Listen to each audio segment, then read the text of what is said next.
dan peserta yang baru. Dan sebelumnya ini ada disclaimer-nya dulu ya. Buat yang sudah menjadi mitra, ikuti apa kata leadernya, jangan terlalu berpaku kepada saya. Kemudian untuk yang baru, saya akan sharing bagaimana menjalankan bisnis di PTBS. Seperti kita ketahui, bisnis di PTBS akan memiliki power yang lebih kuat ketika kita menjalankannya bersama pasangan. Itu yang sangat saya garis bawahi. Sehingga nyaris semua tim kami adalah pasangan-pasangan yang hebat. Tepuk tangan buat kami. Nah, bagaimana cara saya menjalankan bisnis di PTBS? Mungkin seperti saya katakan tadi, yang sudah menjadi mitra, ikuti apa kata leadernya. Tapi yang belum jadi mitra, sedikit saya berbagi pengalaman. Menjalankan bisnis di PTBS, ini banyak banget nih. Ada Eco Parking, Eco Pit, Nanotech, Eco Racing, dan lain sebagainya.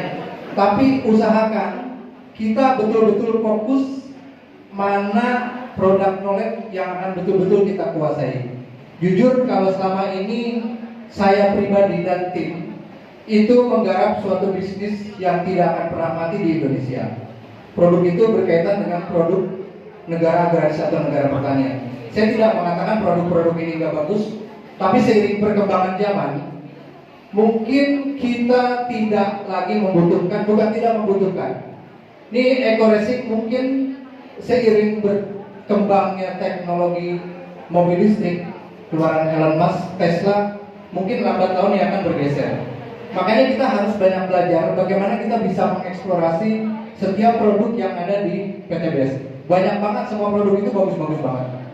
Nah, kemudian sebagai gambaran bagaimana kami membina tim, khususnya tim kami memang betul bergerak di Eco Farming. Kenapa saya katakan demikian? Negara agraris, mungkin Pak Edi ini lebih tahu berapa potensi pertanian yang ada di Indonesia. Bukan begitu Pak Edi ya? Luar biasa Pak Edi ya? Nah, kenapa sih kita tidak menggali potensi itu yang ada? Potensi itu tidak akan pernah mati Bapak Ibu. Jadi yang baru-baru mungkin, wah kayaknya gue bisa jalan ke bisnis ini. Jadi tetapkan sekali lagi dalam hati, mungkin kita ini semua rata-rata dari putra daerah. Kalau kita, wah kayaknya saya nggak punya nih lahan pertanian. Mungkin ada saudara kita, ada teman kita, atau siapapun yang bisa kita gali potensi bisnisnya, itu adalah peluang bisnis kita. Bisnis Eco Farming itu luar biasa Pak. Selain padi, sekarang ini yang saya jadikan titik selain padi adalah tanaman porang. Itu kalau di Jawa lagi booming banget porang. Nah porang itu dosisnya nanti bisa kita lihat pada Eco Farming sama dengan talas. Kemudian trik sedikit lagi, ada trik sebelum dilanjutkan nanti oleh istri saya. Ketika kita terjun bisnis betul-betul bagaimana menguasai Eco Farming, itu betul-betul kita harus belajar. Karena karakteristik petani itu berbeda-beda.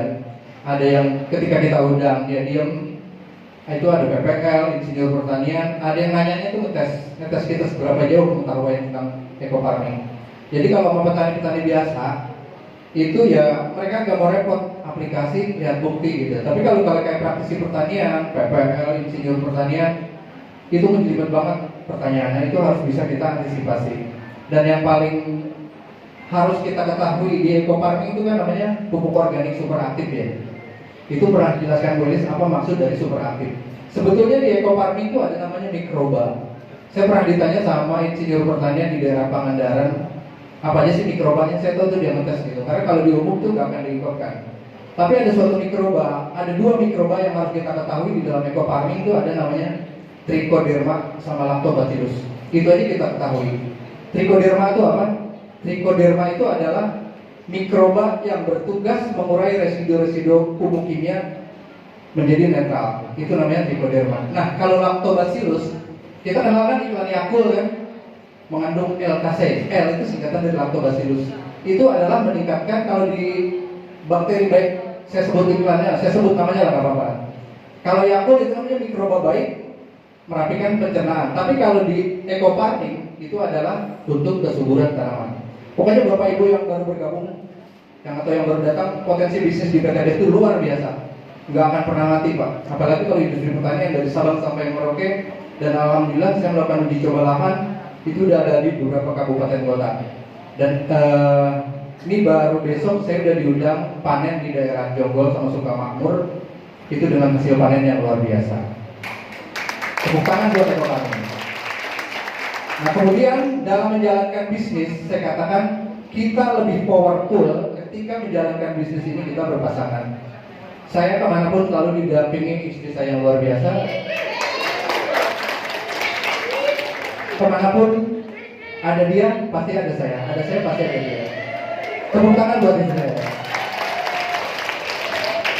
Jadi ketika kita bergabung di PT BES, kenapa kita sepasang? Lihat Bu Eli sama Pak Mas Duri. Jadi kita bisa saling melengkapi kekurangan kita masing-masing. Ketika istri saya tidak paham untuk produk lift, insya Allah saya bisa handle. Saya lemah di sistem, istri saya jadi luar biasa menyampaikan sistem di PT BES. Dari saya cukup sekian, nanti sambung sama istri saya bagaimana sih cara menjalankan bisnis PT BES.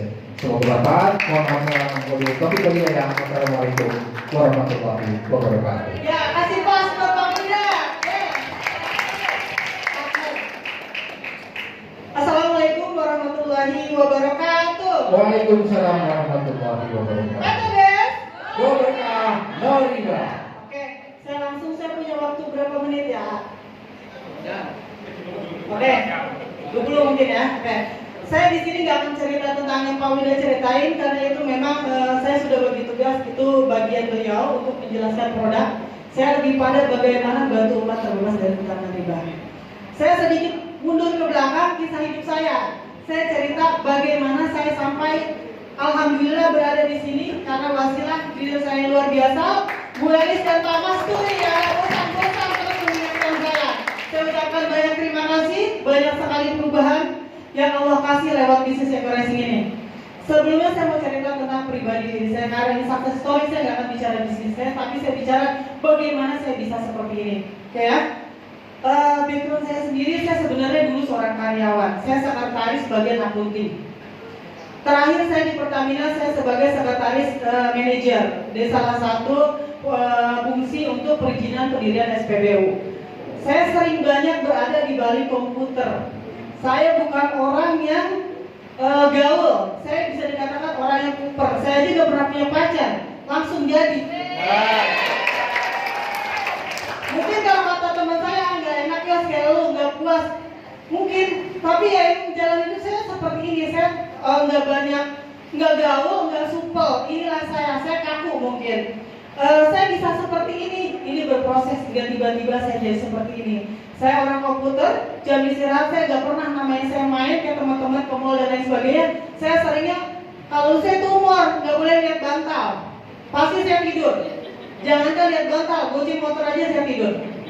Karena memang itu saya sukanya begitu gitu loh. Saya bisa seperti ini bukan suatu kebetulan, ini proses. Jadi saya seorang yang sangat pendiam, jangankan untuk menyapa orang, tersenyum aja saya nggak bisa, kaku. Bibir saya kaku, saya nggak ngerti nyapa orang. Makanya banyak orang bilang saya tuh sombong. Padahal saya bukan sombong, saya nggak bisa nyapa. Jujur, saya aja sampai nanya sama suami saya, gimana sih cara nyapa orang? Jadi bilang aja gitu, bisa lagi cek mana gitu, mang kemana kok kayak gitu. Tapi saya mau mulai tetap susah, ini lidah keluh. Seorang marketing nggak bisa kayak gini kan? Nah, tapi saya luar biasa, saya mempunyai impian yang sangat besar. Allah pada dasarnya gitu, kalau kita mau menjadi besar, mimpi dulu. Mimpi besar baru kita akan dikasih besar. Kalau kita tipe orang yang punya mimpi, jangan harap kita akan jadi orang besar. Kenapa? Itu saya rasakan sendiri. Saya luar biasa, Bu Elis bagi saya nggak nyampe otak saya seperti beliau, Pak Mas Turi dan Bu Elis. Mungkin di sini terlihat jelas kenapa saya sampai saat ini saya selalu berada di bawah beliau, bukannya di atas beliau. Karena dari mindset saya sudah berbeda. Ini luar biasa sekali. Kenapa? Akhirnya Allah mempertemukan saya dengan seorang yang luar biasa. Tadi saya seorang karyawan.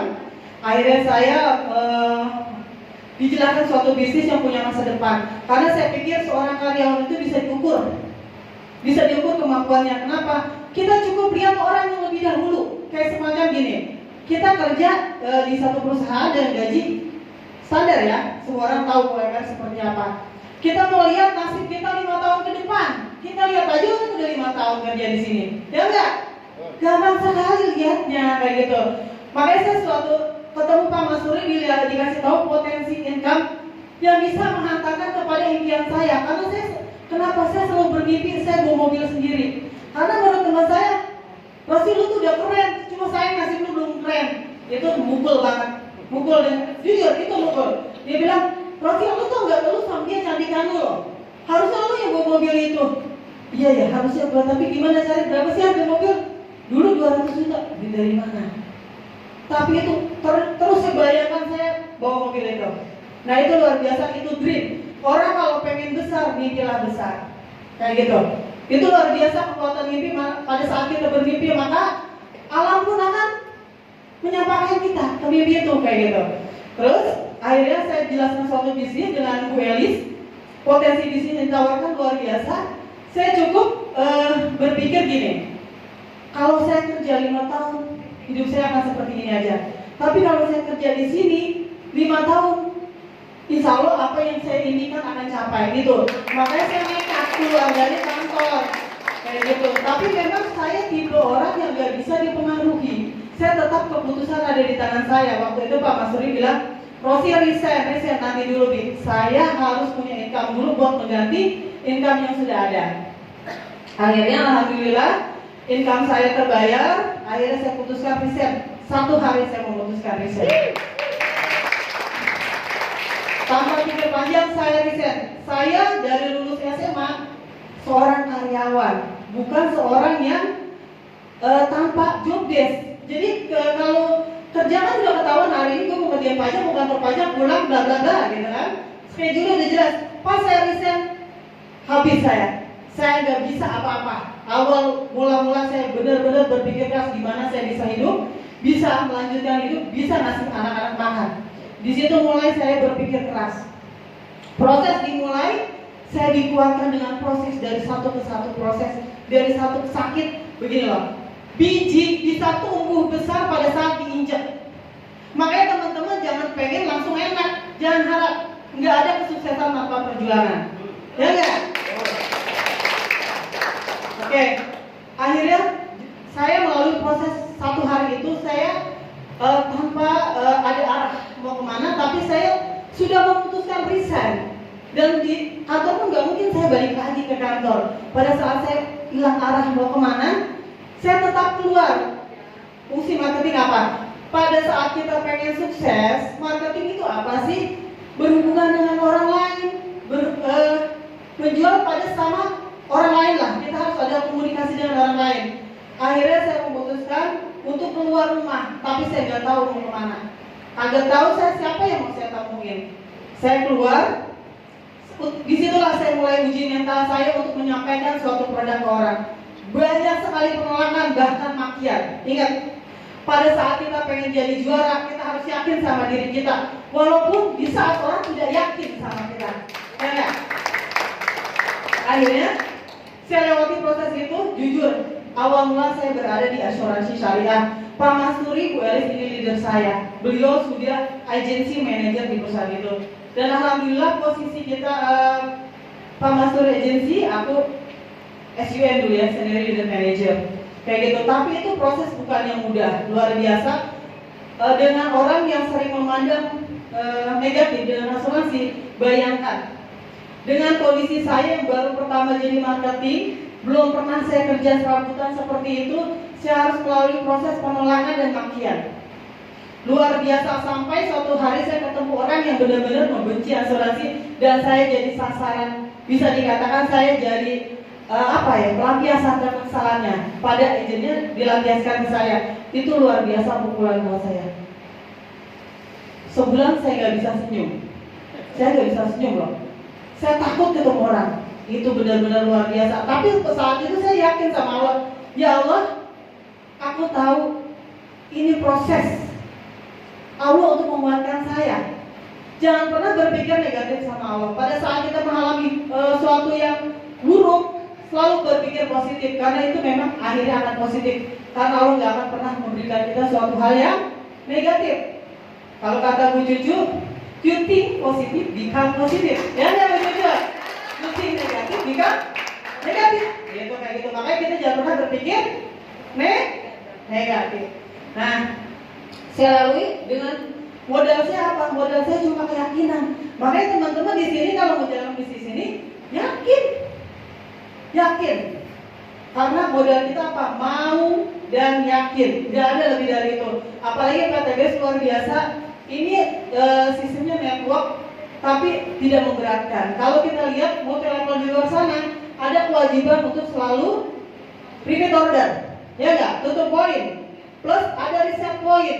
Mau sampai kapan? Paling hanya orang-orang tertentu saja yang capai, bisa dikatakan orang-orang pilihan. Tapi di sini semua pilihan. Jangan takut nggak dapat. Oke?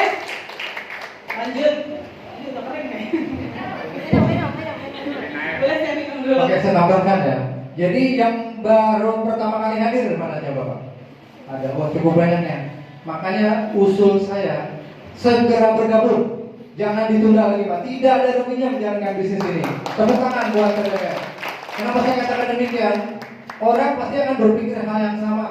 Sulit dijalanin. Tapi setelah diceritakan istri saya, oh ya, nggak ada sulitnya. Kalau menurut saya tidak sulit. Bisa kita lakukan selama kita yakin dan mau. Kuncinya kita cuma ngomong kok Pak. Kita semua punya potensi untuk menyampaikan berbicara. Bicara kita tuh nggak usah harus terlalu misalnya ya gimana. Sampaikan aja sesuai dengan kemampuan kita. Yang penting tidak keluar dari konteks tentang produk ini. Kalau misalnya Bapak baru bergabung, kemudian tidak bisa untuk menyampaikan, Bapak harus mengajak leader di atas Bapak. Jadi dikhawatirkan tidak akan terjadi kesalahan. Makanya pentingnya Bapak dan Ibu hadir ke sini. Setiap saat kita selalu diasah bagaimana meningkatkan skill kemampuan kita, termasuk kemampuan berbicara kita. Lanjut Pak. Lanjut ya. Tadi sampai mana? Oke, lanjut ya. Akhirnya sering berjalannya waktu, alhamdulillah berawal dari Bu Elis mungkin Bu Elis sudah lama dijelaskan dengan Ustaz Jansi ya. Mungkin beliau juga butuh proses untuk meyakini itu bisnis bagus ya. Karena saya tahu benar Bu Elis sama Pak Mas Nuri orang yang sangat setia. Luar biasa setianya. Dia tidak pernah berpikir negatif pada saat dia bekerja dalam suatu perusahaan. Luar biasa. Plus buat Pak Mas Nuri dan Bu Elis. Akhirnya suatu saat beliau mungkin menghadiri seminarnya dan dijalankan. Dia bilang Rosi fokus di sini, Kak Elis ngerjain ini, Kak Elis menutup sesuatu. Karena memang pada saat itu ada sambutan yang namanya hutang riba, ya. Bu Elis mengerjakan yang satu, aku tetap di perusahaan yang lama, ya kan? Pada saat itu masih ada maintenance. Nah enaknya di PTBS tidak ada maintenance. Luar biasa, aplaus buat PTBS. Maintenance itu melelahkan. Teman-teman, maintenance itu melelahkan dan dia menghapuskan kerja jerih payah kita yang masa lalu. Ingat, maintenance itu menyakitkan kalau buat saya. Oke? Akhirnya Bu Elis itu menjalankan bisnis yang itu. Beliau dalam waktu mungkin kurun waktu berapa bulan mendapatkan mobil yang satu, kedua, ketiga, menutup semua hutang ribanya. Tapi saat itu memang belum terlihat mobilnya sama saya. Jadi saya belum percaya, tapi saya percaya sama produknya. Karena Bu Elis waktu itu ngasih saya satu buah Eco Racing yang saya gunakan untuk mobil saya. Karena seorang marketing memang butuh sekali untuk menghemat BBM karena yang kerjanya di jalan ya, rumahnya itu di jalan. Saya rasakan yang luar biasa produk, akhirnya saya beli lagi. Tapi tahu sendiri Bu Elis, apa sih yang jadi prospek? Ayam aja di prospek gitu loh. Akhirnya di prospek lah saya dengan iming-iming bukan bonus. Karena Bu Elis tahu saya orangnya tipe yang gak bisa di hayo. Bu Elis luar biasa, dia tahu saya, dia memang tidak pernah terserah deh maunya apa, yang penting sukses. Kalau dia cuma ingetin aja, jadi gak pernah memaksa saya karena tahu karakter saya. Akhirnya saya menggunakan produk itu bagus. Kata Bu Elis, jangan beli satuan, beli paket biar dapat bonus 2 box dulu. Dulu saya lupa, saya cuma yang saya ingat dapat bonus 2 box aja. Akhirnya oke, kalau gitu aku beli paket. Saya tidak sadar kalau saya tuh namanya di input kayak gitu. Nah, Bu Elis setelah menggunakan produk itu saya sama sekali tidak tertarik untuk hadir ke seminarnya. Saya sudah bosan menghadapi motivasi seperti ini. Karena kata orang di sana, congornya si siapa tuh yang motivator itu tidak seindah kenyataan. Jadi saya di sini nih mindset seperti orang sudah kayaknya lelah gitu. Udah lelah, jadi saya pada saat menghadiri motivasi kayak ini kayak nggak ada yang males gitu. Jadi saya teman-teman ada yang bilang MLM, begitu gitu. Jangan mundur karena saya juga dulu kayak gitu. Jadi jangan pernah menyerah karena mungkin dia belum alokasi tidak, ya kayak gitu. Termasuk saya saat itu saya belum tertarik sama sekali. Akhirnya Pak Mas Puri dapat Pajero, baru saya mau melirik bisnis ini. Malah saya sampai begini. Waktu Ojansu dapat Rosi, bener loh ini Ojansu dapat Pajero. Aku sampai video call pencet, kerasa lembek tuh Pajeronya. Serius Rosi, sampai disub sama Bu Els ini Rosi. Aku bilang ini edan nih, nggak mungkin lah masa sih jualan ekoreksi dapat Pajero. Emang untungnya besar, ya nggak sih? Siapa yang langsung percaya? Bapak langsung percaya nggak Pak bakal dapat Pajero sama rumah 1 miliar? Oh ya, kalau langsung percaya. Tapi kalau saya tipe orang yang realistis, harus tahu kita dikasih itu dari mana. Kayak misalnya, kenapa saya bisa dikatakan nggak pernah ketipu namanya investasi bodong? Karena saya tipe orang yang mencari uang itu banyak, siapa yang nambahin? Ya nggak? Saya tipe orang yang nggak langsung percaya gitu. Motor mobil dari mana? Perusahaan bisa bayarin? Ya nggak? Akhirnya saya datang suatu seminar, pada saat itu ketemu alhamdulillah dengan namanya Ustadz Ojansu. Beliau yang mengedukasi saya dan meyakinkan saya perusahaan itu memberi kita OKES itu dari mana hitungannya. Alhamdulillah, Prof juga buat Ustadz Ojansu yang sudah meyakinkan saya. Salah satu dari adiknya Bu Elis ya. Mulai dari situ saya pamit ke suami saya, karena saat itu suami saya memang awalnya belum tertarik. Saya bilang, Pak, izinin saya untuk menjalankan bisnis ini. Saya bilang gitu. Alhamdulillah diizinin. Saya pertama ikut SLC. Nah di SLC itu saya melihat Pajero baris kayak mobilan pakai remote. Luar biasa, saya merinding. Saya lihat itu mobil mahal kok jadi kayak kaleng. Banyak kayak begitu. Nggak masuk logika saya nih. Ini perusahaan gila nih kan saya. Aneh nih gitu. Tapi setelah saya ikut SLC luar biasa. Di situ saya menemukan ketenangan. Yang jelas Allah sudah arahkan hati saya kemana saya harus melangkah. Pulang SLC saya udah mulai lari. Alhamdulillah saya lari 3 minggu saya dapat motor. Hampir 4 bulan saya dapat mobil baru. Karena kondisi pandemi, setelah dapat mobil saya memang sempat bobo cantik. Menikmati yang ada. Alhamdulillah lewat PTB saya juga udah punya rumah kedua. Pencapaian baru motor sama mobil tapi berkah. Alhamdulillah. Silakan dilanjutkan. Nah, tambahan lagi, jadi yang baru gabung atau yang baru datang hari ini segera gabung. Kemudian yang sudah bermitra, aktifkan seperti saya bilang tadi, ikuti kata-kata leader. Tapi bagi kami adalah, bagi tim kami sangat efektif apa yang namanya home sharing. Itu luar biasa. Kemarin di Balaraja kita dari home sharing itu dihadiri oleh sekitar 30 orang petani. Alhamdulillah sudah ada 1 orang yang join. Kemudian di tanggal 5 kalau nggak salah sesuai jadwal itu langsung join ke paket yang saya sebelum saya tutup saya ucapkan terima kasih kepada tim saya, tim Nagrang dengan tim yang besar ini luar biasa. Berdiri, luar biasa ya. Terima kasih, saya jujur saya bangga memiliki mereka semua. Kedua, Pak Suraya dan Bu Fatima. Luar biasa, Pak Roy. Luar biasa, saya mohon doanya semoga beliau tahun ini segera tembus OKES. Bu Fatima motor kedua dan mobil ke-1, dan Bu Sanani motor ke-1 dan mobil ke-1. Saya mohon doanya dan semuanya bawahnya mudah-mudahan hajatnya sampai. Kita akhiri saja. Saya tambahan sedikit. Jadi buat tim Nagrang, Bu Nani jangan pernah lelah ya.